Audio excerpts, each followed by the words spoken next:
So, this is my experience as I worked on writing with Elizabeth. She's going into the sixth grade. I view writing progress as a continuum, and this is just a basic generic structure, starting with just getting ideas onto paper, stretching them out, working in conventions, building organization, and the other traits. Wherever a child comes in on the continuum, it's very easy to help plan scaffolds and move to the next steps. I believe in an integration of the writing process along with the traits of writing. I see ideas and organization fitting along with the planning stages of writing. That pre thinking is pretty important. Moving on to drafting, I feel if a child just lets their thoughts come out and gets the flow of their thinking going, that's when voice really starts to shine or come through.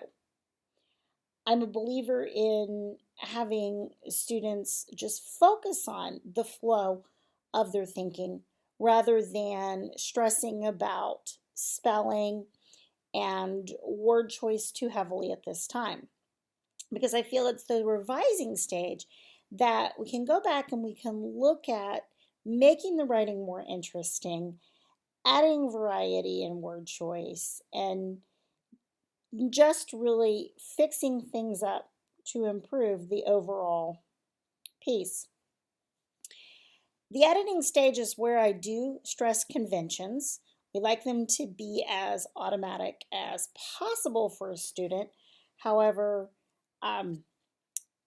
really going back and taking the time to clean up these things is great during the editing process.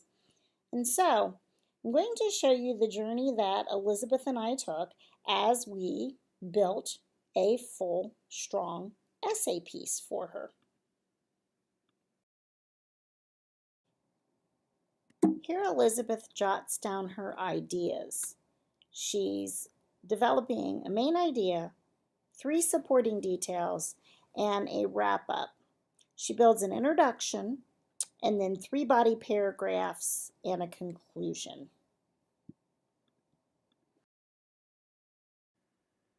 So Elizabeth does well using a plan to type her thinking out. You notice that as she works, she does better if she does not attend to spelling issues because thinking about her spelling slows down the process of her ideas flowing out.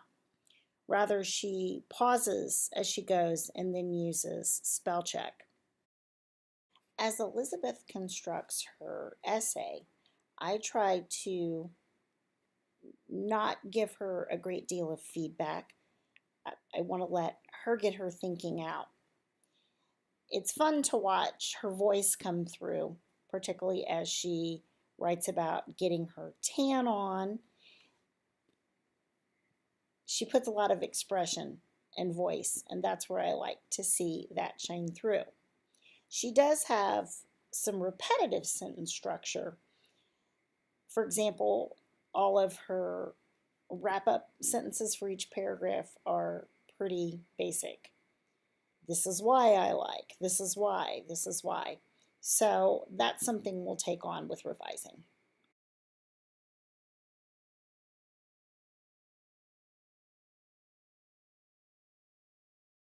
So when Elizabeth came back to this piece, she took a moment to review the plan she had, and she was able to jump right back in. She definitely likes to explore her voice as she was doing bold print as well. So I think that's something that's fun about the drafting process.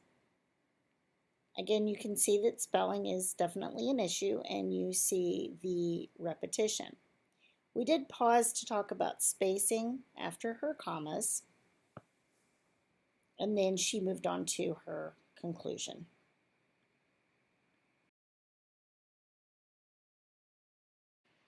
Finally, the last thing we did was actually print out her piece and then focus on revising of those wrap-up sentences. I've talked with her about different ways to wrap up so that we can remove some of that repetition. We've worked on adjectives as parts of speech, and so that definitely helped.